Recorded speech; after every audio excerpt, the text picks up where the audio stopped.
Ocarin est un geek incapable de draguer et qui préfère théoriser sur la reptilisation de Mark Zuckerberg. Mais tout change quand la plus belle fille de la classe craque pour lui et qu'un fantôme lui vole ses bijoux de famille. Tout commence quand Momo se dispute avec son copain qui veut qu'elle le fasse grimper au rideau, mais ça l'énerve, alors elle le frappe. Pourtant, le gars prône l'égalité des sexes et la frappe au ventre avant de la larguer, laissant Momo frustrée d'avoir un copain idiot malgré les avertissements de ses amis sur les délinquants comme son ex. Momo tente de dire que ce qu'elle veut vraiment, c'est un petit ami musclé comme Takakura Ken, son idole, mais ses amis pensent que c'est impossible. Puis, toujours déprimé, Momo passe devant une salle de classe où un perdant ressemblant à Mob Psycho se fait harceler par ses camarades. Elle entre et s'assoit devant lui, faisant fuir les harceleurs. Mais quand elle voit ce qu'il lit et réalise que ce n'est pas Peppa Pig, elle s'en va. Cependant, le geek la suit, prétendant qu'elle lui a parlé par amour, mais Momo dit à cet idiot de ne pas trop espérer. Momo l'appelle le geek et il sort ses livres en lui disant qu'elle adore les aliens, les ovnis et les ET comme lui et que c'est pour ça qu'elle lui parle. Il continue de jacasser sur le fait qu'une guerre galactique arrive entre l'humanité et les extraterrestres. Momo en a assez et remet ce geek à sa place, affirmant que ces bêtises sont la raison pour laquelle il n'a pas d'amis et que personne ne l'aime. Momo s'en va, laissant le geek dépité, mais elle se sent coupable et s'excuse. Momo ramasse son livre et lui dit que si elle ne croit pas aux aliens, elle croit aux fantômes. Le geek se moque d'elle, disant qu'elle est idiote de croire aux fantômes et une dispute éclate entre eux.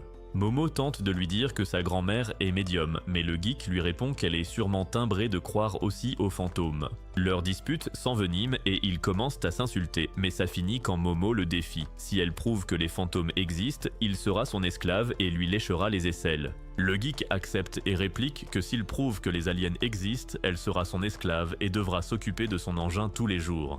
Ils s'envoient donc dans des lieux différents. Momo dans un hôpital désaffecté où se cacheraient des aliens et le geek dans un tunnel abandonné où se cacherait un fantôme. Dans le tunnel, il continue de parler avec Momo pour ne pas avoir peur. Momo explique au geek qu'elle croit aux fantômes à cause de sa grand-mère médium, son seul membre de la famille encore en vie. Elle commence à raconter que sa famille bizarre lui faisait faire n'importe quoi, ce qui lui valait d'être harcelée par les autres enfants. Mais ce qui l'a achevée, c'est de voir que le garçon qu'elle aimait se moquait d'elle aussi. Ça a poussé Momo à détester sa grand-mère et à lui dire des choses méchantes. Mais avec le temps, Momo a réalisé que sa colère ne venait pas des moqueries du garçon, mais du fait qu'on se moquait de sa grand-mère.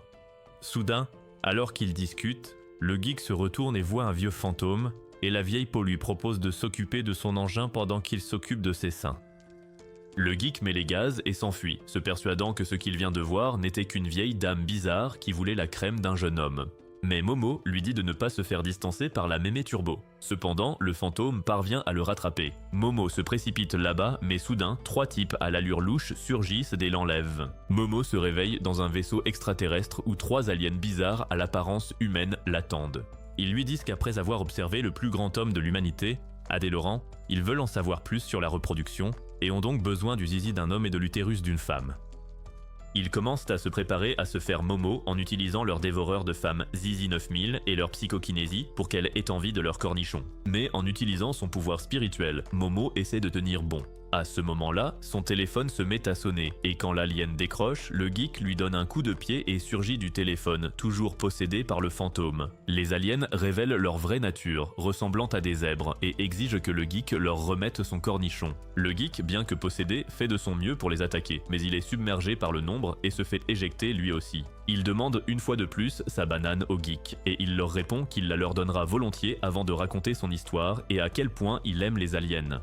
Pour lui, les aliens ont été sa seule raison de vivre, car il pensait autrefois qu'ils seraient ses amis. Mais maintenant, avec Momo à ses côtés, il ne veut rien d'autre que sa sécurité, exigeant qu'ils éloignent leur sale banane de son roast beef. Malgré ses efforts, le geek est vaincu, et l'alien continue d'hypnotiser Momo pour qu'elle ait envie du cornichon extraterrestre.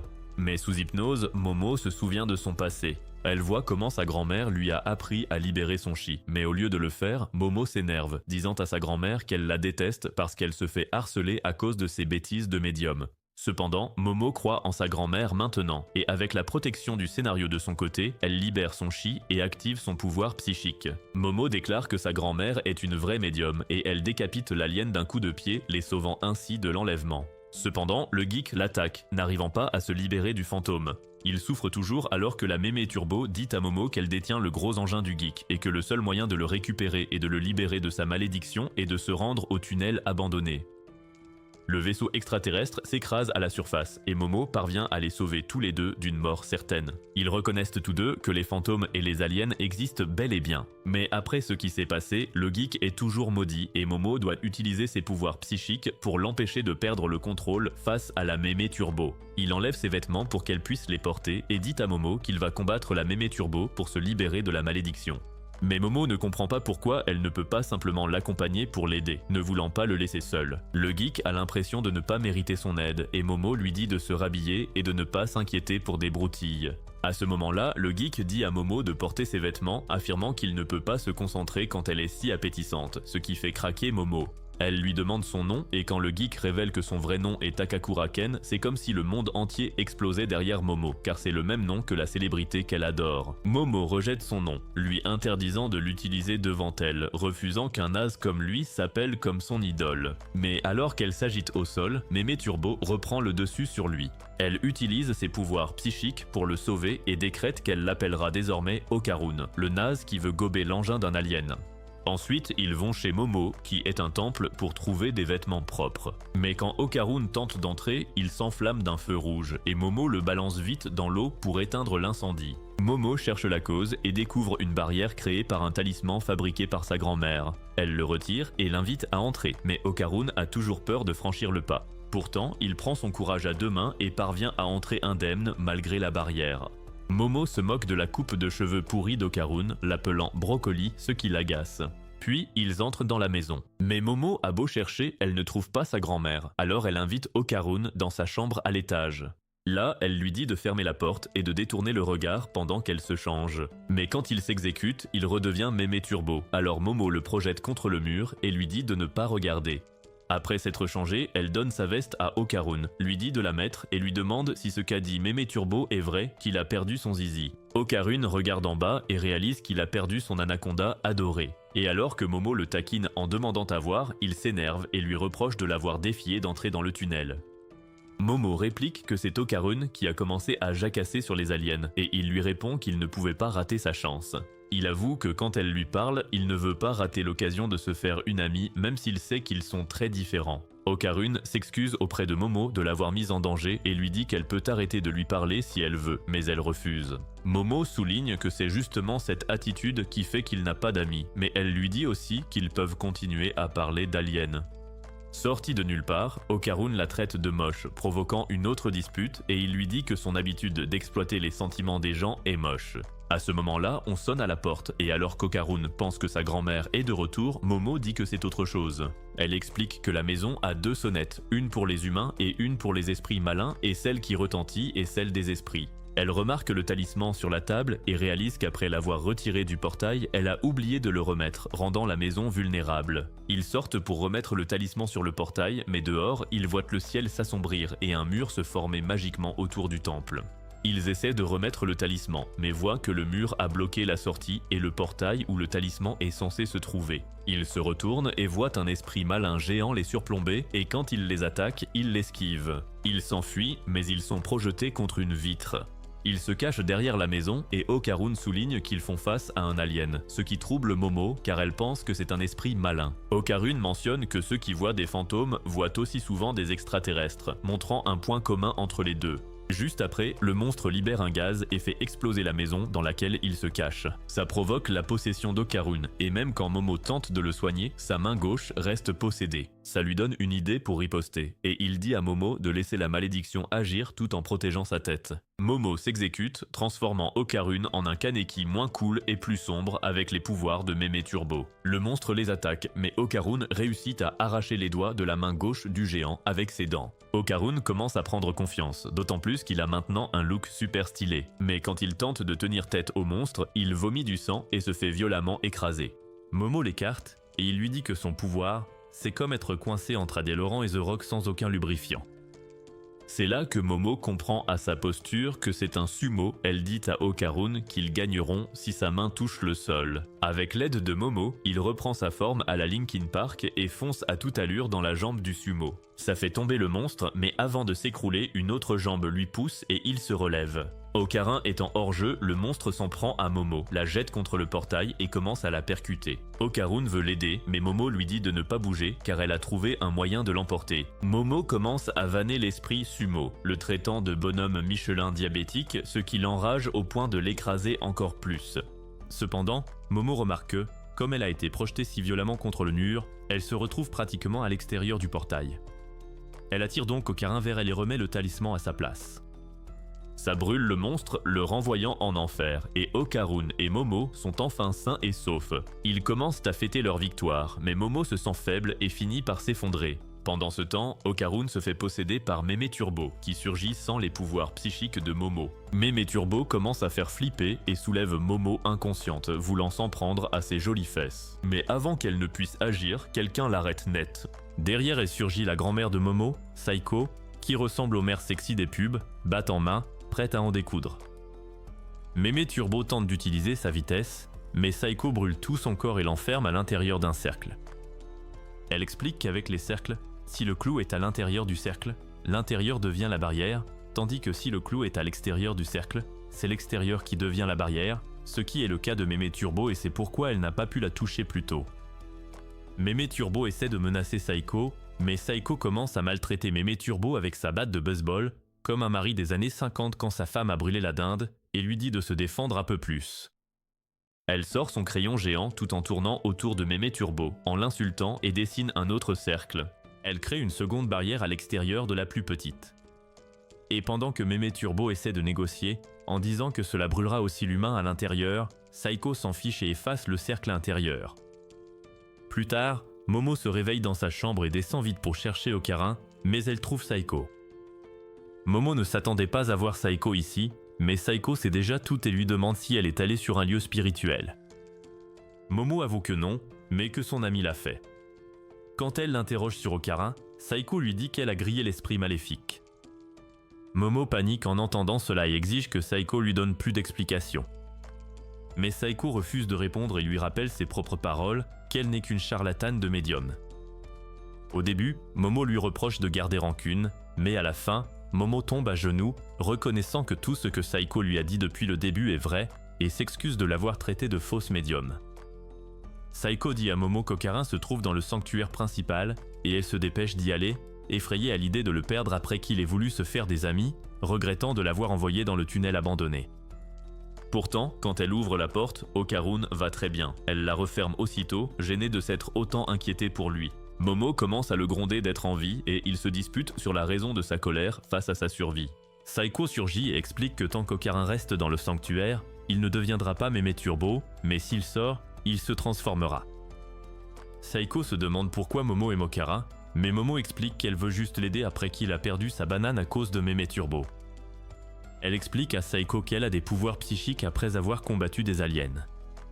Saiko a du mal à la croire, disant que ça ressemble à un mauvais film de Michael Bay. Cependant, Saiko sait à quel point Mémé Turbo est terrifiante. En tant que médium, Saiko est allée au tunnel abandonné, mais une fois sur place, elle n'a pas pu entrer tant la puissance spirituelle était forte. Elle voit que Mémé Turbo a fusionné avec un autre esprit, un esprit lié à un lieu précis et qui est plus fort quand il s'en approche. Vu la puissance de Mémé Turbo, Saiko dit à Momo d'abandonner Okarun et son entrejambe sans banane, car elle ne veut pas perdre Momo. Mais Momo affirme que tout comme Ken Takakura sauverait les gens dans ses films, elle sauvera aussi Okarun. Saiko commence à la taquiner parce qu'elle aime vraiment Ken. Cependant, après avoir vu sa détermination, Saiko leur donne un moyen de vaincre Mémé Turbo, et elle leur explique que la seule façon de vaincre un esprit lié à un lieu est de jouer à chat avec elle et de l'attirer à les poursuivre jusqu'à ce qu'ils sortent de la ville. Momo refuse, disant qu'elle n'est pas Usain Bolt, et demande à Saiko si elle ne peut pas juste créer un autre talisman pour le mettre dans le tunnel. Saiko explique que ses pouvoirs sont inutiles hors de la ville, là où se trouve le tunnel. Elle ajoute que son pouvoir ne fonctionne que là où réside le dieu qui le lui prête. Momo pense toujours qu'il est impossible de distancer Mémé Turbo, mais Saiko souligne que c'est à Okarun de le faire. Momo doute encore, car cela signifie qu'Okarun doit courir tout en portant Momo sur son dos. Saiko suggère qu'il devrait commencer l'entraînement et elle va les aider. Elle ordonne à Okarun d'entraîner sa forme démoniaque tandis que Momo doit entraîner ses pouvoirs psychiques. Après le départ de Saiko, Okara s'excuse auprès de Momo pour sa façon de combattre l'esprit sumo, se jugeant égoïste de ne pas l'avoir protégée, et il promet de la protéger la prochaine fois. Momo lui dit que ce n'est rien, mais il la supplie de ne pas le laisser tomber par déception, et quand Momo ne comprend pas de quoi il parle, Okarun lui rappelle qu'elle lui a fermé la porte au nez plus tôt. Elle le rassure en lui disant qu'elle n'est pas déçue et qu'il a l'air cool quand il se bat et qu'elle l'aidera volontiers n'importe quand. Le lendemain matin, Okarun panique car il doit aller aux toilettes et Momo doit le surveiller pendant qu'il fait ses besoins pour empêcher Mémé Turbo de prendre le dessus. Saiko demande à Momo comment elle contient la malédiction d'Okara, et Momo explique que c'est comme si elle tenait son aura sombre, la faisant rétrécir. Cela déçoit Saiko qui pensait au départ que ses pouvoirs psychiques seraient du niveau de Mob Psycho, mais elle trouve un point positif. Elle dit à Momo d'utiliser son pouvoir sur Okarun en fermant les yeux, affirmant que son pouvoir dépend trop de ses sens visuels. Momo ferme les yeux et commence à sentir qu'elle contient Okarun, mais alors qu'elle reprend espoir, elle ne parvient pas à retenir Mémé Turbo. Elle la remet à l'intérieur, mais Okarun a un besoin urgent d'aller aux toilettes, alors il s'y précipite. Cependant, Momo le retient, ne le laissant pas utiliser les toilettes à l'intérieur, mais Okarun y court quand même. Saiko se joint à la fête, mais cela finit avec Okara assis sur les toilettes, déprimé et exposé alors que Momo doit le regarder sans son gros engin. Saiko souligne que le plein potentiel de Momo ne pourra être libéré qu'après un entraînement, et elle l'aidera à y parvenir. À ce moment-là, Momo regarde à l'intérieur et voit que Mémé Turbo est sortie, et quand elle regarde autour d'elle, Saiko et Okara sont figés. Mémé Turbo dit à Momo que Saiko va mourir prochainement, et elle invite Momo à venir vite au tunnel, l'empêchant d'avoir assez de temps pour s'entraîner afin de la battre. Ensuite, Mémé Turbo disparaît, laissant Okara et Saiko en sang. Quand Saiko voit que son talisman a brûlé, elle réalise qu'ils doivent agir vite, alors elle habille Okara et Momo avec des costumes de temple qui servent de bouclier contre les mauvais esprits. Saiko réprimande à nouveau Momo pour avoir tout gâché, ce qui l'agace, mais avant qu'elle ne parte, Saiko la serre dans ses bras, la suppliant de ne pas mourir. Alors que les deux s'en vont, Saiko implore les dieux pour leur sécurité. Ils prennent le train pour s'y rendre, et tandis qu'Okarun s'apitoie sur son sort, Momo est pleine de colère, promettant de battre la vieille peau Turbo pour avoir menacé le seul membre de sa famille. Une fois arrivés au tunnel, ils commencent à se disputer pour savoir qui doit entrer en premier par peur, mais ils finissent par décider d'entrer ensemble. Ils commencent à prendre confiance, pensant pouvoir vaincre la vieille peau facilement, mais Mémé Turbo surgit sous la forme d'une tête géante. Il tente de s'enfuir, mais Mémé Turbo a bloqué les deux côtés, alors Momo essaie de l'attaquer, mais la Mémé dévore facilement ses tentatives. Ils essaient ensuite d'utiliser le pouvoir maudit d'Okarun, mais quand ils tentent de le faire, Okarun redevient normal et Mémé Turbo se moque d'eux, disant qu'elle a rendu son zizi à Okarun et qu'elle reprend sa malédiction. Juste avant que Mémé Turbo ne les dévore, Momo se rappelle que Saiko lui a dit qu'elle tirait une grande fierté de sa vitesse. Alors Momo commence à la provoquer, traitant Mémé Turbo de vieille prune lente et la défie à la course. Mémé Turbo mord à l'hameçon et demande les conditions. Momo répond qu'ils vont jouer à chat et qu'elle doit leur laisser 10 minutes d'avance avant de les poursuivre.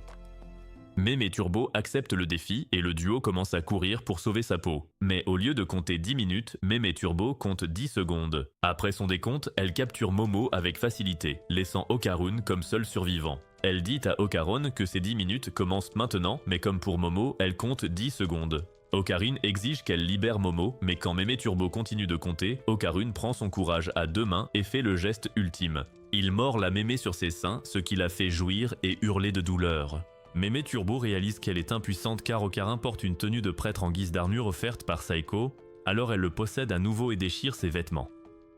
Elle commence à reprendre confiance, pensant avoir gagné, mais soudain elle sent son corps se faire écraser, car à l'intérieur, Momo utilise son pouvoir pour broyer son aura sombre. La Mémé ordonne à Momo de lâcher prise. Elle attaque ses anus, ce qui libère Momo. Grâce à son pouvoir, Momo parvient à maintenir Mémé Turbo à l'intérieur d'Okarun sous la forme d'une petite sangsue.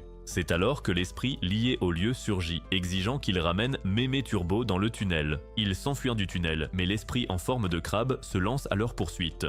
Pendant leur fuite, ils réussissent à lui échapper un instant et Okarun demande à Momo de l'aider à se transformer. Une fois transformé, Okarun porte Momo et s'enfuit rapidement, échappant au crabe. Cependant, alors qu'il la porte, les fesses de Momo sont trop grosses, ce qui fait perdre le contrôle à Okarun. Ils tombent en chute libre, mais il parvient à tenir Momo et à atterrir indemne. Alors qu'ils se croient en sécurité, le crabe leur tombe dessus, les forçant à continuer de courir. Mais Okarun commence à s'épuiser et dit à Momo qu'il ne peut plus continuer. Momo lui ordonne d'aller quelque part et il s'exécute. Ils entrent dans un centre de cure et évitent les attaques du crabe pendant que celui-ci détruit tout sur son passage. Ils finissent dans une source chaude et en utilisant tout son génie, Momo utilise son pouvoir pour tirer sur un tuyau, libérant de l'eau bouillante sur le crabe, ce qui le fait cuire. Sa chair commence à durcir, ce qui le paralyse complètement. Mais alors qu'ils pensent que c'est fini, ils sortent et voient encore plus de gens à leur trousse. Mémé Turbo leur dit qu'elle a possédé ces gens pour les traquer, et pendant la poursuite, Momo tombe au sol, les laissant tous deux vulnérables. Elle dit à Okarun de se transformer, et bien qu'il ne voit pas d'issue, Momo lui dit de lui faire confiance. Il prend sa forme monstrueuse, la charge sur son dos et commence à courir comme le vent. Mais avec Momo sur son dos, elle utilise son pouvoir psychique pour l'aider à prendre les virages. Ils se balancent entre les immeubles comme Spider-Man et finissent par s'envoler dans les airs. Et là, Momo voit son prochain coup impliquant un train en marche. Cependant, Okarun redevient normal et il tombe en chute libre. Mais Okarun réussit à se transformer un court instant à l'atterrissage. Ils finissent au sol, mais Momo réalise qu'elle a lâché Mémé Turbo qui surgit devant eux pour les tabasser. Elle encercle Momo et Okarun avec son armée, mais cette fois, elle possède le crabe géant, devenant Turbo Crabe. Elle est assez confiante pour défier Momo à une autre course, disant qu'elle lui donnera 10 minutes d'avance. Mais Momo est encore plus confiante, affirmant qu'une seconde lui suffit pour la fumer. Grâce à son pouvoir, Momo s'accroche à un train et s'enfuit avec Okarun. Ça enrage tellement Mémé Turbo qu'elle les poursuit et finit par monter sur le train. Mais Momo lui dit que son orgueil l'a fait tomber dans son piège, car au bout de la voie, hors de la ville, Saiko les attend avec des pièges et talismans pour faire du crabe grillé. Mémé Turbo panique, mais Momo la retient avec son pouvoir pour l'empêcher de s'enfuir. Le train franchit la barrière et fait exploser le crabe, ne laissant que les âmes des jeunes filles vers l'au-delà. Plus tard, Saiko emmène Momo et Okarun au tunnel abandonné pour prier Mémé Turbo, car c'était un lieu où des filles étaient violées, découpées et jetées. Saiko explique que Mémé Turbo était l'esprit qui apparaissait quand des femmes mouraient de façon atroce sans trouver le repos.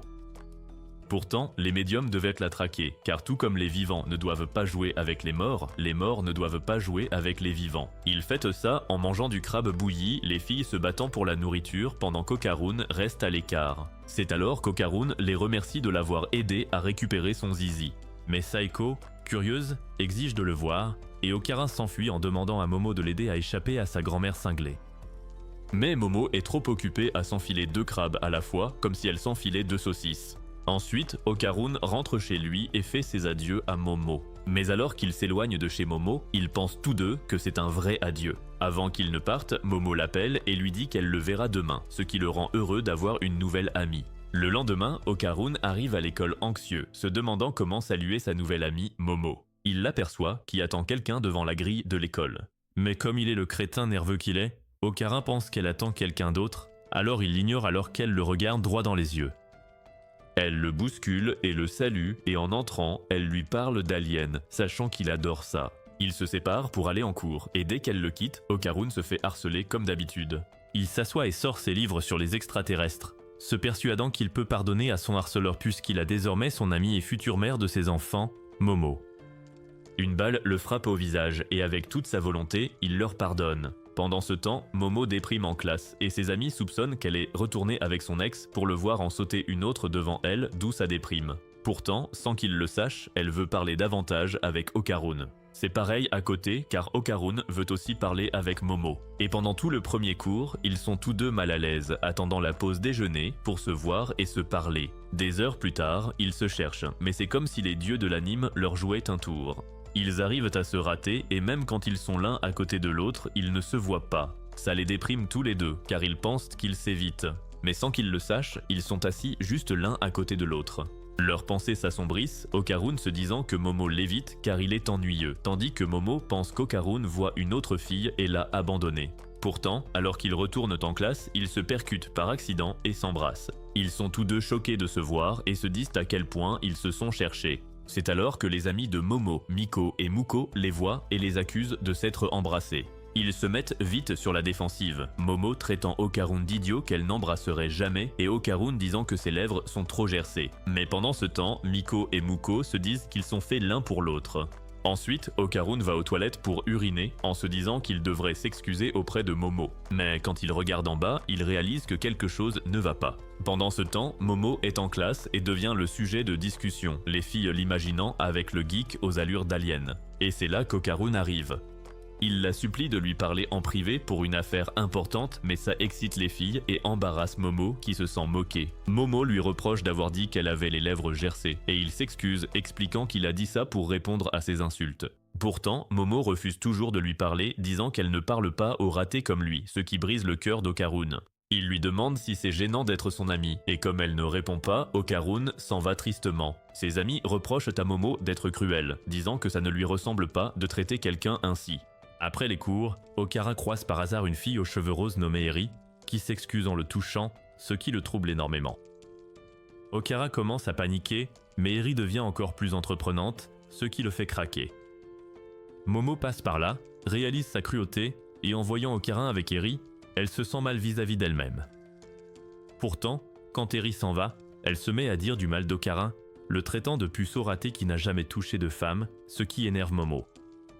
Utilisant son pouvoir psychique, elle lui envoie une bassine en métal sur la tête, l'assommant sur le cou. Momo enlace vite Okarun et lui propose de rentrer ensemble. Et en passant devant Eri, Momo l'insulte, disant que ses cheveux roses et son maquillage sont plus laids que Shrek. Sur le chemin du retour, Momo s'excuse auprès d'Okarun pour son attitude et l'assure qu'elle n'a pas honte d'être son amie.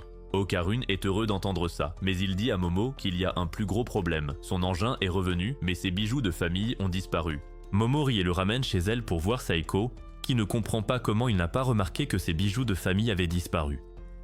Okarun lui répond que c'est parce qu'il est plutôt bien membré. Il n'avait pas réalisé qu'il manquait 2 œufs à sa saucisse. Saeko scrute alors son âme et demande à Momo une poupée et d'autres objets, affirmant que quelque chose se cache en lui.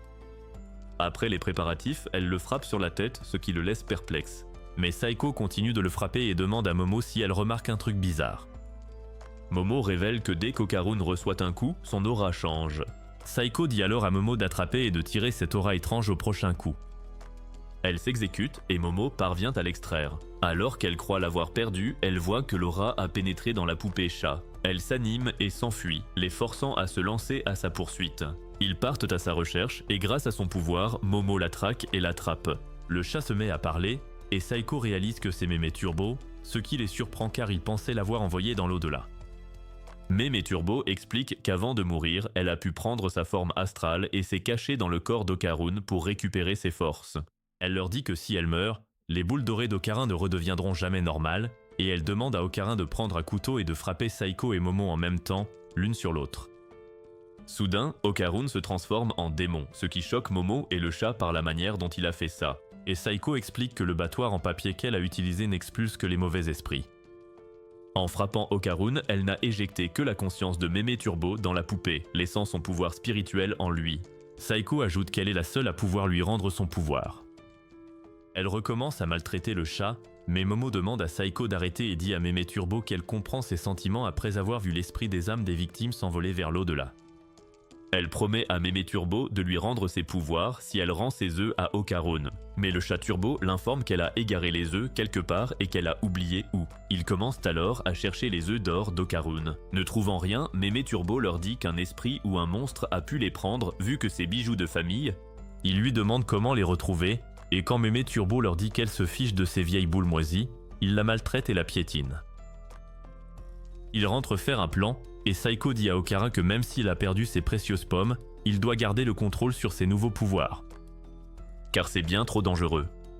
Le lendemain, des figurants accostent Okarun pour savoir s'il sort avec Momo. Quand il dit que non, ils lui demandent de la leur présenter, car elle est trop mignonne. Soudain, Okarun réalise à quel point Momo est jolie après l'avoir ignorée, mais il se jure de ne pas la voir avec désir car c'est sa nouvelle amie. Puis les gars demandent à Okarun s'il se les fête, et quand il s'étonne de la question, il lui révèle qu'une rumeur circule disant que Momo est un vide-couille public pour tout le monde. Ça enrage Okarun qui, après s'être transformé, attrape le crétin par le col en exigeant qu'il ne dise plus de mal de sa précieuse amie. L'idiot jure que ce n'est pas lui qui a lancé la rumeur, ce qui réveille Okarun. Il court s'asseoir et sort ses livres sur les aliens pour ne pas céder à la panique. Soudain, Mémé Turbo surgit de son sac à dos et Okarun l'emmène vite dehors. Il lui demande ce qu'elle fait là, et elle répond que Saeko l'a laissée venir car elle est inutile sans ses pouvoirs. Momo arrive en le cherchant, et alors qu'Okarun va lui parler du chat dans son sac, Mémé Turbo lui ordonne de se taire. Elle fait tomber le sac et prépare sa fuite. À ce moment, repensant au dire sur Momo, Okarun voit sa vraie beauté et craque totalement, refusant de la regarder. Momo lui demande ce qui ne va pas, et comme il ne répond pas, elle se met à le poursuivre pour avoir des explications. Plus tard, Momo déprime encore après cet incident, et ses amis savent que c'est à cause d'Okarun. Miko lui apprend qu'Okarun l'a défendu contre des abrutis qui la dénigraient, et qu'une rumeur dit qu'elle avale tout ce qui bouge. Quelques jours plus tôt, une des boules dorées tombe sur Eri.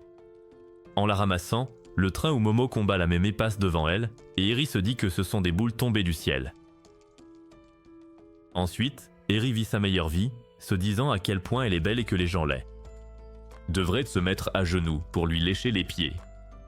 Pourtant, elle a récemment eu un différend avec Momo et a lancé la rumeur comme quoi c'est une fille facile. Elle a fait ça car en voyant Momo, elle a aussi vu des ailes de démon dans son dos, ce qui l'a convaincu que Momo en est un. Eri se prend pour l'élu et sa conviction se renforce grâce à la boule dorée, qui lui donne l'impression qu'elle doit sauver le monde. Elle se procure alors des objets religieux qu'elle pense pouvoir utiliser contre Momo et ses pouvoirs démoniaques. Alors que ses amis lui disent qu'elle devient folle, Eri commence à délirer, affirmant voir des choses qu'elle ne voit pas. Pourtant, quand des garçons lui parlent, elle reprend son air hypocrite habituel, mais au loin, Mémé Turbo a tout vu. Plus tard, Momo se détend avec la mémé et Okarun, qui refusent toujours de la regarder en face. Et ça ne plaît pas à Momo. Mémé Turbo est là et commence à la narguer d'avoir perdu contre elle, ce qui énerve Mémé Turbo. Okarun les ramène au sujet et informe Momo que Mémé Turbo a retrouvé l'une des boules. Elle les informe que la boule est détenue par une fille bizarre dont elle ignore le nom, et que quiconque touche la boule gagne la capacité de voir les esprits. Mais les esprits peuvent aussi les voir. Momo réalise que la fille est en danger, car les esprits maléfiques viendront pour elle, et ils doivent la trouver. Après les cours, ils se regroupent pour la chercher, mais Eri surgit, exigeant de parler à Momo en privé. Ne sachant pas qui elle est, Momo ne la reconnaît que comme la fille qui a pris un coup et la suit. Mais après leur départ, Mémé Turbo dit à Okarun qu'Eri est la fille qui a sa boule. Plus tard, Eri emmène Momo dans une usine désaffectée, et là, Momo se fait agresser par les amis d'Eri. Elle tente de se libérer tandis qu'Eri utilise ses objets religieux contre Momo. Cependant, Momo utilise son pouvoir psychique pour éjecter les deux amis, et Eri est convaincu qu'elle est démoniaque. Eri sort la boule dorée et la colle sur le visage de Momo, et lorsque Momo réalise ce que c'est, elle est dégoûtée d'avoir la boule gluante d'Okarun sur le visage. Ensuite, Okara arrive en panique, disant qu'Eri est prise pour cible. Soudain, un esprit maléfique attaque Eri, se faisant appeler la maman d'Eri. L'esprit jacasse sur son envie qu'Eri la voie, et Okarun se transforme pour l'attaquer, mais elle l'esquive. L'esprit jure qu'elle ne leur laissera pas Eri, et quand Okarun réattaque, elle le capture pour l'avaler tout rond. Momo utilise son pouvoir psychique pour le sauver, mais les mains liées, elle peine à contrôler sa force. Mais l'esprit maléfique repousse Momo d'un coup de pied et avale Okarun. L'esprit exulte avec Eri entre ses mains, disant combien elle a attendu qu'elle la voie et l'appelle maman. Elle rappelle à Eri comment elle l'appelait autrefois et la supplie de recommencer. Cependant, Momo se relève, gâchant la fête, ce qui agace l'esprit maléfique.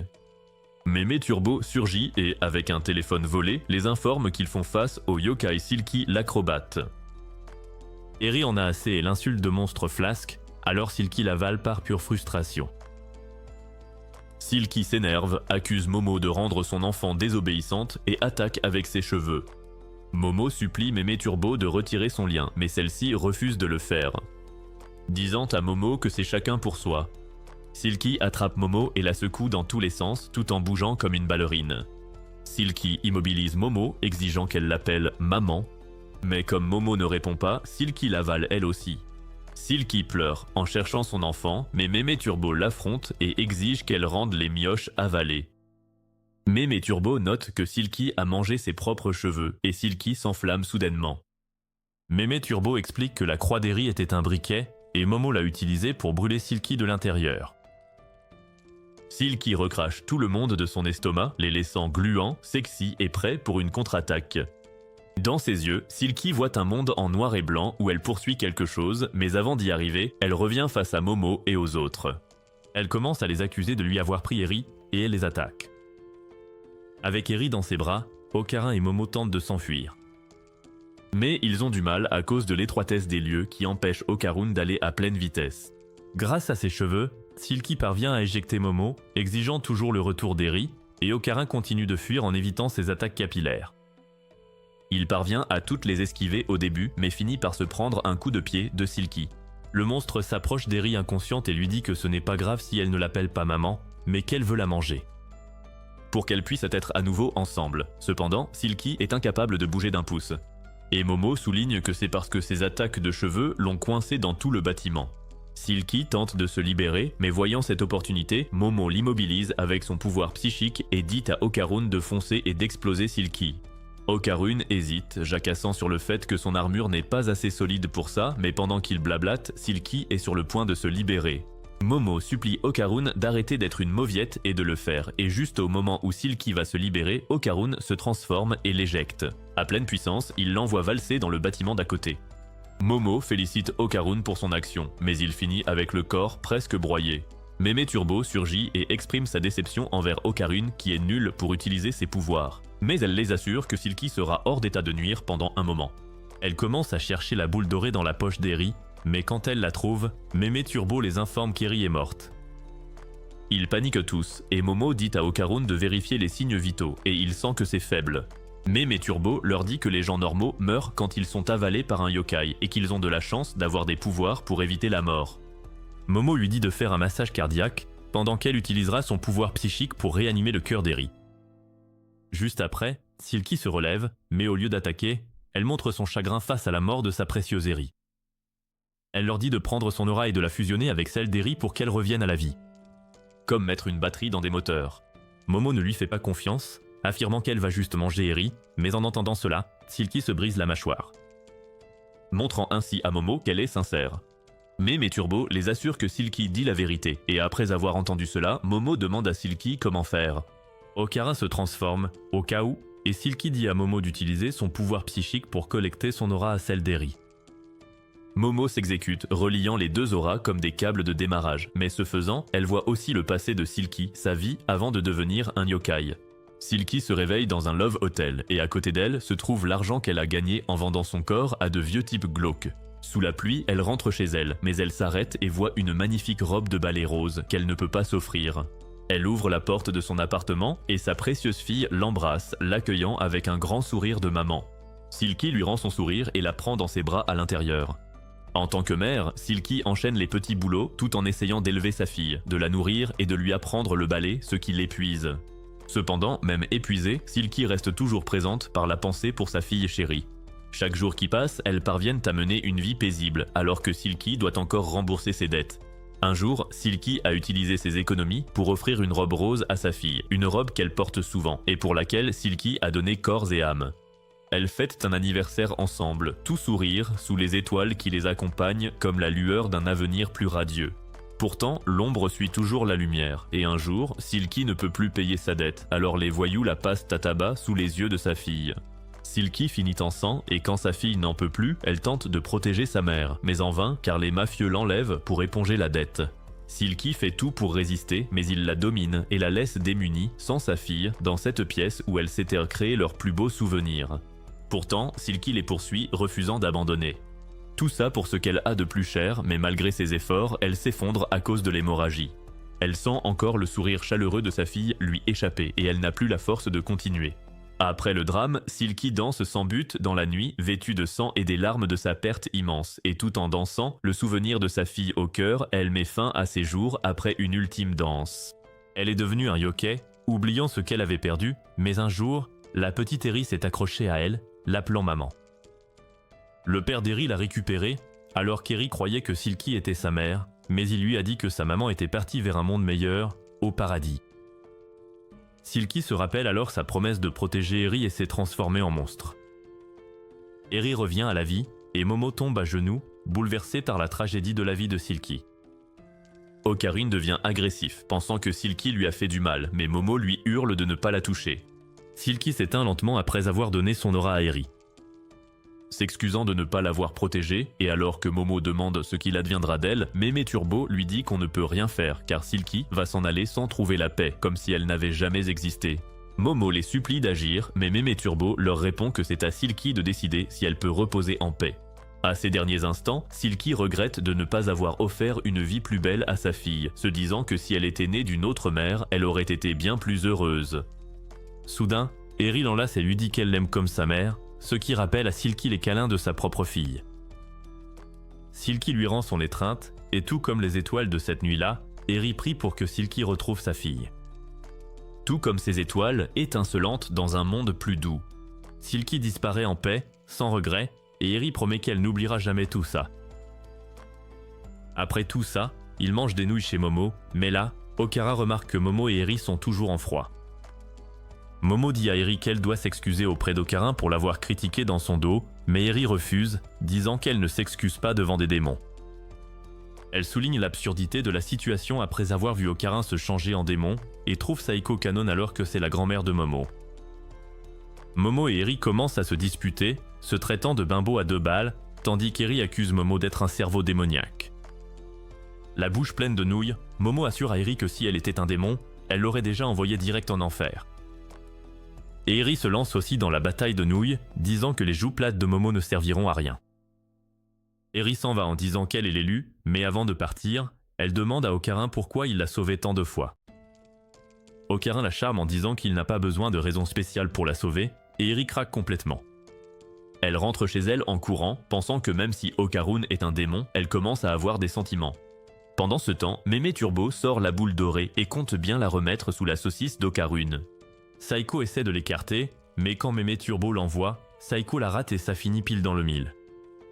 Momo lui demande si elle est revenue, et malgré la douleur, il est heureux d'avoir retrouvé un de ses bijoux et il fête ça.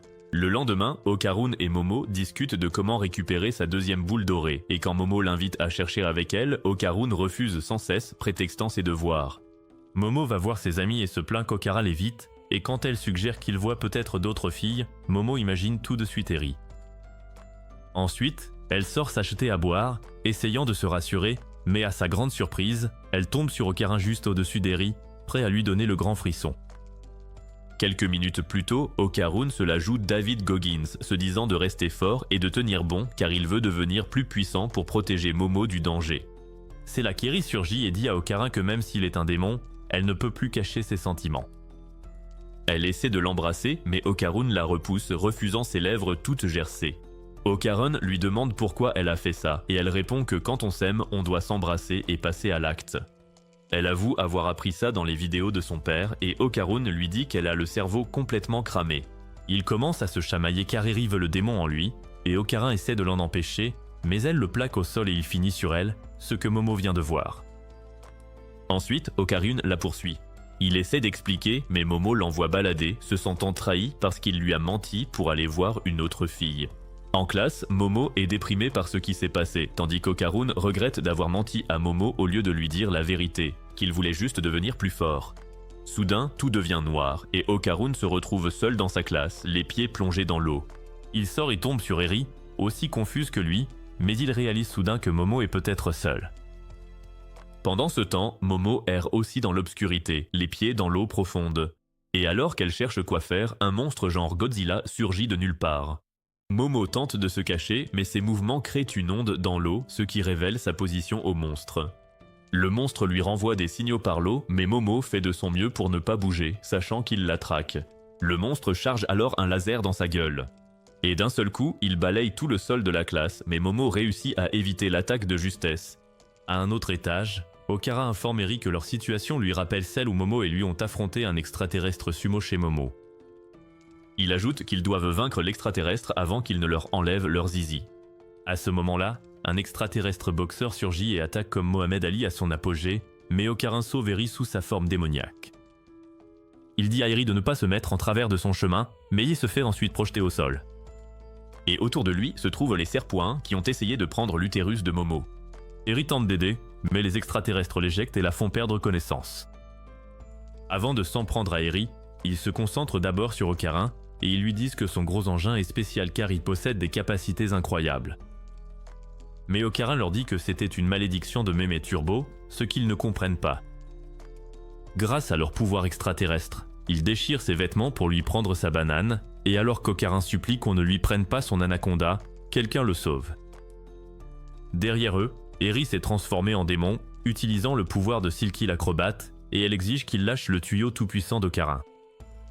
Okarin n'arrive pas à croire qu'Eri possède le pouvoir de Silky l'acrobate, tandis qu'Eri est troublé par la vue du majestueux service d'Okarin. Pendant qu'Okarin va chercher des vêtements, Eri affronte le boxeur en tête-à-tête, tout en essayant de se défendre contre les Serpoiens. En cherchant des vêtements, Okarin se retrouve au milieu des tirs croisés et finit par être projeté au loin. Eri continue de gagner contre le boxeur. Mais les Serpoiens s'en mêlent et la poussent contre le mur, laissant le champ libre au boxeur pour lui donner un coup de poing dans le ventre. Elle est encerclée, mais Okarin se relève, et tout en cachant son zizi pour que l'émission reste tout publique, il se précipite vers Eri et se transforme. Cependant, les extraterrestres les plaquent au sol, et en combinant leurs pouvoirs, les 3 extraterrestres leur retirent leur capacité à se transformer et à marcher. Le boxeur commence à tabasser Okarin au sol, mais soudain, Okarin attrape le poing du boxeur et l'envoie valser, laissant les extraterrestres perplexes quant à savoir qui est capable de perturber leur pouvoir. Momo arrive avec son pouvoir psychique et sème la terreur dans le cœur des extraterrestres, car elle veut se venger de ce qui s'est passé la dernière fois. Ils se regroupent, et Momo n'en croit pas ses yeux en voyant Eri avec ses nouveaux pouvoirs. Les extraterrestres s'approchent du boxeur inconscient et lui injectent une substance gluante, ce qui lui donne un regain de puissance digne d'un Super Saiyan. Ils commencent à frapper Okarin et Eri, mais Momo se lève pour les arrêter. Ils se regroupent à nouveau, mais le boxeur envoie un uppercut à Eri vers le plafond car elle ne voit pas ses mains rapides. Cependant, Okarin la sauve et déclare qu'il peut les voir. Alors, comme dans une danse classique, Okarin et Eri travaillent ensemble pour corriger le boxeur. Pendant ce temps, Okarin fait tournoyer son tuyau. À ce moment-là, l'eau devient verte et monte jusqu'au plafond, les faisant tous se noyer. Momo touche le mur et voit que les murs se sont transformés en eau et au-dessus d'eux, le monstre Godzilla apparaît. Okarin commence à s'enthousiasmer en voyant le monstre du Loch Ness et Eri se joint à lui. Mais quand le monstre coupe l'un des extraterrestres en deux, ils commencent tous à nager pour s'échapper. Soudain, Eri est projeté à l'étage, ce qui l'a fait se noyer au plafond, et quand il regarde en bas, c'est le boxeur qui est responsable. Momo dit à Okarin de se transformer, affirmant que son pouvoir le fera frapper vite, mais quand il se transforme, il commence à se noyer. Il est dit que Mémé Turbo ne sait pas nager du tout. Il continue de nager pour échapper au déluge d'attaques, et en plein milieu, il commence à se disputer parce qu'Okarin aurait menti pour avoir le rôti de bœuf d'Eri. Okarun en a assez, alors il lui prend la main et la séduit, disant qu'il veut expliquer la vérité et refusant que Momo le déteste à cause d'un malentendu. Momo craque pour lui et le boxeur en profite pour les pulvériser par en dessous. Ils finissent tous les deux par se noyer, mais pendant ce temps, Okarun lui tient la main après l'avoir sauvé, manquant de l'embrasser. C'est alors que Momo a une idée et elle se la joue à la Gintama, utilisant Okarun comme une planche de surf tout en le poussant dans l'eau avec son pouvoir psychique. Il se propulse dans le ciel pour sauver Eri, qui se noie, et ils finissent sains et saufs dans une salle de classe. Comme Eri ne répond pas à cause de l'eau qu'elle a ingérée, Momo utilise son pouvoir pour la forcer à se réveiller et à recracher l'eau. Pendant ce temps, le boxeur et les extraterrestres luttent contre le monstre marin, mais l'alien a une idée et il fusionne avec les autres.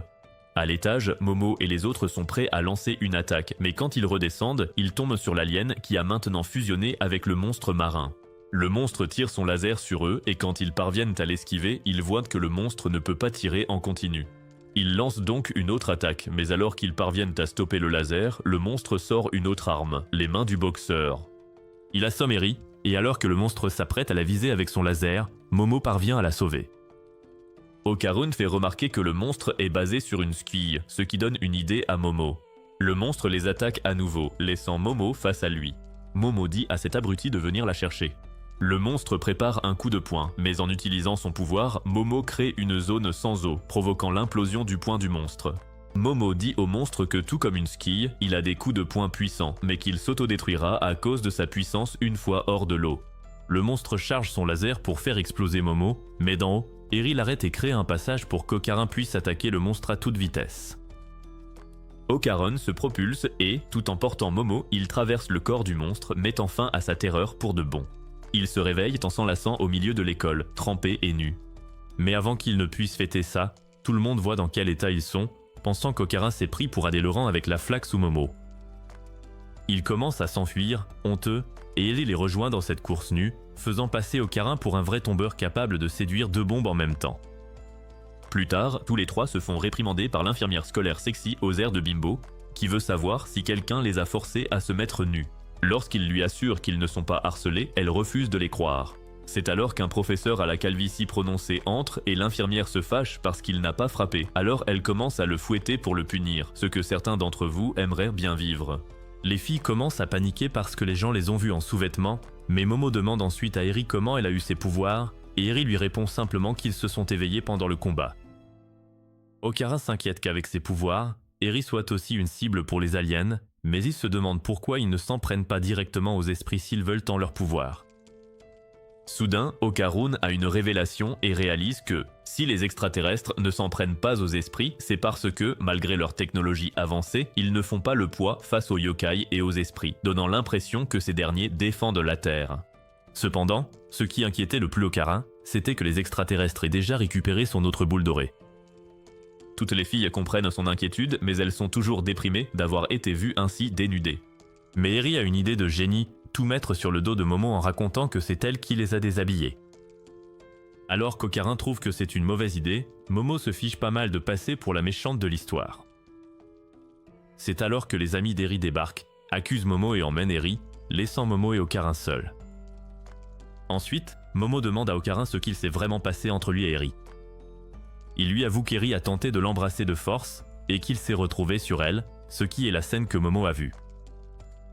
Elle lui demande ce qu'il faisait là, et, tout gêné, Okarin révèle qu'il s'entraînait pour devenir plus fort. Momo ne comprend pas pourquoi il l'a caché, mais quand il avoue qu'il veut qu'elle le trouve cool, ça la touche beaucoup. Elle le taquine en demandant pourquoi, et Okarin, trop embarrassé, veut partir, mais Momo le rappelle. Et tous les deux ressentent une forte tension romantique. Juste au moment où les choses allaient s'accélérer, les amis de Momo surgissent et gâchent tout. Elle demande à Momo ce qu'il s'est passé, mais elle ne répond pas, sachant qu'elle ne comprendrait jamais.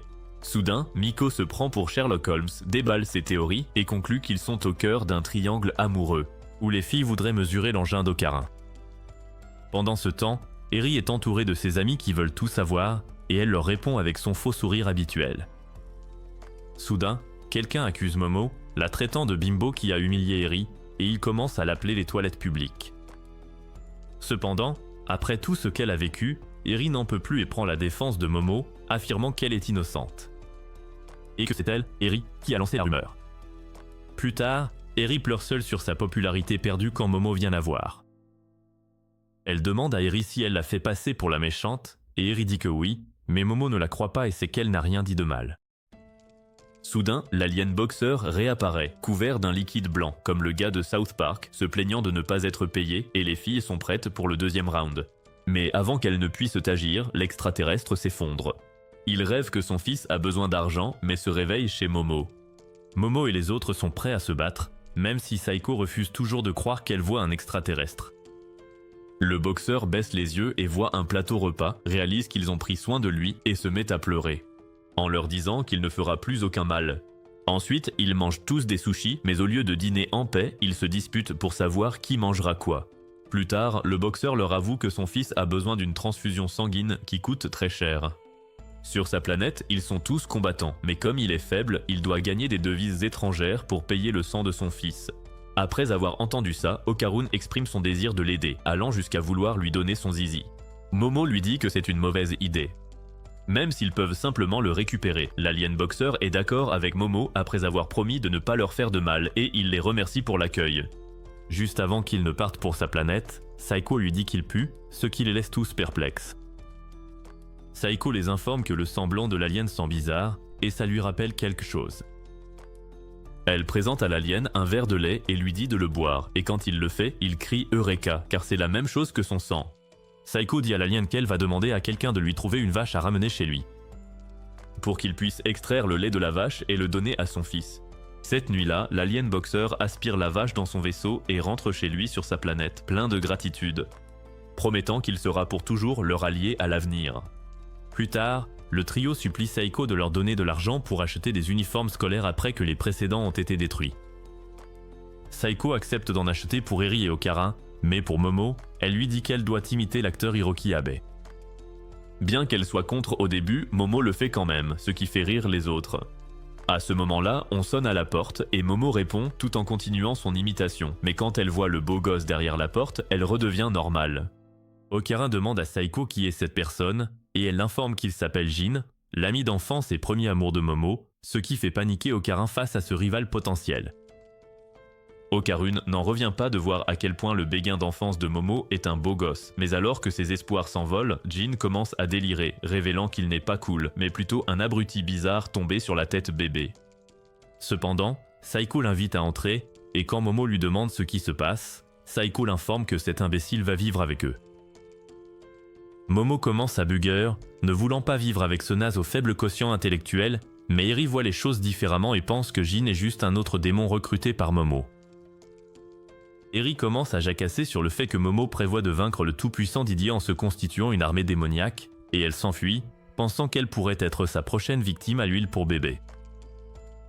À ce moment-là, Okarune dit à Momo qu'il doit rentrer chez lui, et alors qu'il parvient à sortir de la maison et à s'éloigner, Momo l'appelle avant qu'il ne parte. Elle fait un geste à Okarune, mais comme c'est un idiot, il n'y comprend rien, et Momo demande à Okarune de lui faire ses adieux. Bien qu'Okarune hésite au début, il utilise son turbo-charme de mémé et fait ses adieux à Momo, la faisant craquer. Au dîner, Jin mange à la maison, et chaque fois qu'il débite des bêtises, Saiko l'encense en le traitant de génie. Ensuite, Momo a fait la vaisselle avec lui, et elle se souvient encore de la façon dont il la brutalisait autrefois parce qu'elle avait une famille de médiums. Soudain, Jin s'excuse auprès de Momo de l'avoir brutalisé, disant qu'il le regrette et révèle la raison de sa présence. C'est parce qu'il peut maintenant voir les fantômes. Il lui montre une photo de la maison où vit actuellement sa famille, et alors qu'il est excité au début, cela tourne au cauchemar. Jin informe que dans cette maison, il sent une autre présence avec eux, et bien qu'il essaie de convaincre ses parents, ils refusent de le croire. Cependant, le fantôme s'est montré à Jin un jour, ce qui a failli lui faire repeindre son pantalon en marron, et depuis ce jour, la santé de ses parents décline. Ils ont essayé de faire appel à des médiums pour l'exorciser, mais c'est pire car après leur tentative, 3 des 5 médiums se sont donné la mort. Ils suggèrent tous à Jin de demander de l'aide à Saiko, d'où sa présence ici, et Momo est contente de savoir enfin pourquoi il est là. Cependant, Saiko refuse de l'aider, affirmant que ses pouvoirs sont inutiles en dehors de la ville. Et elle choisit Momo pour s'occuper de ça. Momo essaie de refuser, mais Saiko lui dit que la boule dorée d'Okarin pourrait être impliquée. Le lendemain, Jin rejoint la classe comme un idiot, et alors que les filles veulent avoir ses bébés débiles, les gars veulent lui refaire le portrait. Le professeur lui dit de s'asseoir à côté de Momo, et il commence à draguer ses amis, Nico et Muko. Momo n'arrive pas à croire qu'elles doivent s'asseoir à côté de ce singe, mais Jin aggrave les choses en annonçant à tout le monde qu'il vit avec Momo, affirmant qu'il lui fait l'amour chaque nuit pour faire des mini-momos. Tout le monde pète un câble, et alors que Momo essaie de dissiper le malentendu, Muko dit à Jin que Momo appartient à une seule personne, et c'est Okarune. Pendant ce temps, Okarune est dans sa classe, déprimé par le fait que Jin soit le premier béguin sexy et beau gosse de Momo. Il commence à imaginer Momo sortir avec Jin et comment elle ne sera plus proche de lui, ce qui le frustre. Pendant la récréation, Okarune s'entraîne pour ne plus penser à Jin, mais alors, Momo surgit de nulle part, le surprenant. Elle dit à Okarune qu'elle veut déjeuner avec lui et quand elle apprend qu'Okarune n'a pas déjeuné, elle propose de le nourrir. Okarune s'excite, voulant que la main de Momo le fasse s'étouffer, mais les dieux de l'anime veulent rester corrects et font apparaître Jin. Au début, Momo est furieuse que Jin soit là pour lui gâcher son humeur. Mais quand il sort son yaourt préféré, Momo cède, ayant envie de boire le yaourt blanc crémeux de Jin. Okarune voit ça et devient encore plus déprimé, réalisant que Jin lui a pris Momo. Mais alors qu'il s'éloigne, une créature étrange se précipite sur lui. Il ne sait pas ce que c'est et s'enfuit en suppliant Momo de l'aider. Et alors que Momo est sur le point de contrôler la créature, Jin la plaque bêtement au sol, disant qu'il doit sauver ses précieuses joues. Cependant, Momo aperçoit la boule dorée d'Okarune sur la créature et utilise ses pouvoirs pour l'attraper, mais cela entraîne à la fois elle et Jin, tandis qu'Okarune les poursuit en suppliant qu'on lui rende sa précieuse Momo.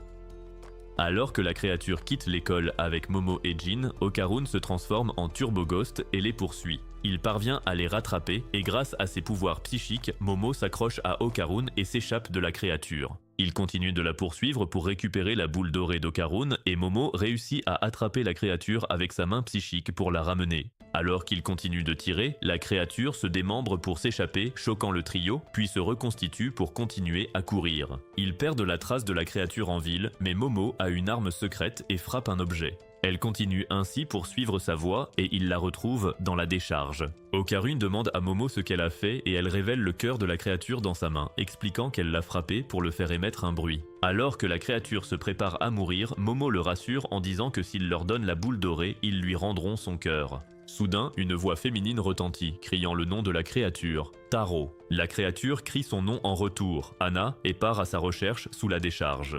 Il la trouve parmi les ordures, et lorsque Anna lui demande pourquoi il la cherche, Taro la soulève en disant que c'est parce qu'il l'aime. Okarun observe ce maître de la drague à moitié écorché à l'œuvre et la façon dont il dit à Anna à quel point elle a changé sa vie en mieux. Cela rappelle à Okarun comment Momo est entré dans sa vie et l'a changé pour le mieux, et cela lui fait réaliser qu'il doit arrêter d'être une mauviette et conquérir Momo face à Jin, cet idiot. Plus tard, il ramène Anna à la maison et supplie Saeko de les laisser la garder. Elle leur demande ce qui s'est passé avec Taro, et Momo explique que Taro est retourné à l'école pour faire son travail et qu'il retrouvera Momo ce soir en s'échappant de l'école. Saeko accepte leur demande et leur demande des informations sur la boule dorée qu'ils ont vue. Momo explique que c'était une décoration de Noël et que la boule dorée d'Okarun est toujours introuvable. Ensuite, ils se préparent pour le dîner. Mais pendant le repas, Okarun regarde Jin et Momo se rapprocher pendant qu'il reste seul comme un loser. Jin enlève une peluche des cheveux de Momo, ce qui rend Okarun jaloux. Mais après avoir vu Taro faire un discours à la Optimus Prime sur l'amour, il refuse de perdre. Okarun enlève aussi agressivement une peluche des cheveux de Momo, et quand elle lui demande ce qui ne va pas, Okarun déclare qu'il refuse de se retenir. Il commence à faire des mouvements bizarres dans la pièce et autour de Jin, mais au lieu d'être intimidé, Jin se joint à lui dans ses gestes étranges. Saeko leur dit de se taire et informe Momo qu'elle va rester chez Jin pour la mission. Okarun commence à paniquer de peur que sa chère Momo se fasse avoir, mais Momo lui explique qu'elle y va pour s'occuper d'un démon. Okarun lui demande si elle y va seule, et quand elle lui dit qu'elle veut qu'il vienne avec eux, il accepte de venir. Pendant ce temps, des élèves passent un test de courage à l'école, pensant qu'il y a des fantômes dans les parages. À ce moment-là, ils entendent un bruit de course, et quand ils regardent, Taro surgit en courant et les effraie en sautant par la fenêtre. Il court vers chez Momo pour retrouver Anna, mais en chemin, Truck-kun arrive et le percute en déclarant que l'amour, c'est pour les losers. Chez Momo, Momo attend avec Anna l'arrivée de Taro, et elle met une écharpe autour du cou de Anna, lui disant qu'elle restera avec elle jusqu'à ce que Taro arrive. Elles attendent jusqu'au matin, et quand Anna pense que Taro ne viendra pas, il apparaît derrière elle, s'excusant d'être en retard. Momo se réveille de son sommeil et est accueillie par les mannequins en train de s'embrasser. Pendant ce temps, Jin est dans sa chambre, incapable de dormir car tout ce qu'il voit, c'est le fantôme qui le hante. Quelques jours plus tard, ils prennent le train pour aller chez Jin, et pendant le trajet, Momo et Jin discutent joyeusement ensemble tandis qu'Okarun reste à l'écart comme un pauvre type solitaire. Cependant, il baisse la tête et est déterminé à récupérer sa balle. Pendant le trajet, tout ce à quoi il pense, ce sont ses noix, et quand Momo lui demande ce qui ne va pas, il crie « Les noix !» Comme le crétin qu'il est, Jin a d'abord cru qu'Okarun allait sortir son cornichon tout puissant, mais Momo lui explique que ça n'arrivera pas. Okarun en a assez de les voir aussi proches, alors il sort son grand jeu et commence à parler des extraterrestres. Il leur montre son magazine, mais Jin prend la conversation en main car lui aussi, comme un idiot, s'intéresse aux extraterrestres. Il devient encore plus intéressé que les autres, et alors qu'Okarun lui répond, il se rend compte que Jin est la première personne depuis Momo avec qui il arrive à parler d'aussi près. À ce moment-là, Jin appelle Okarun son ami, et comme cela le déroute, Jin est triste de voir qu'il n'est pas son ami. Jin dit que comme Okarun est l'ami de Momo, il veut aussi être son ami. Plus tard, ils arrivent à destination, et Momo est surprise de voir qu'il s'agit d'un quartier de sources chaudes. Ils traversent la ville, et après avoir monté escalier sur escalier, ils arrivent à la maison familiale de Jin, avec Jin comme seul à tenir debout. Okarun remarque quelque chose dans les bois, mais avant qu'il ait le temps de le signaler, Momo lui dit d'entrer. Ils entrent dans la maison, et malgré le fait que Momo vérifie partout, elle ne ressent la présence d'aucun esprit.